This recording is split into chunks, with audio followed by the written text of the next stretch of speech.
क्या आपको पता है, क्रोध का पूरा खानदान है। क्रोध की एक लाडली बहन है जिसका नाम है जिद। क्रोध की पत्नी भी है, उसका नाम है हिंसा। क्रोध का बड़ा भाई है, उसका नाम है अहंकार। क्रोध का बाप जिससे वो डरता है, उसका नाम है भय।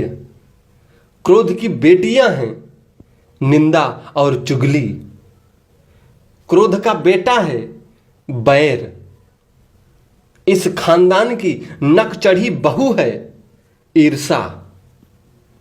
क्रोध की पोती है जिसका नाम है घृणा। क्रोध की मां है जिसका नाम है उपेक्षा।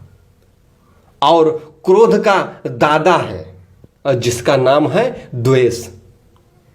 तो इस खानदान से हमेशा दूर रहें और हमेशा खुश रहेंगे।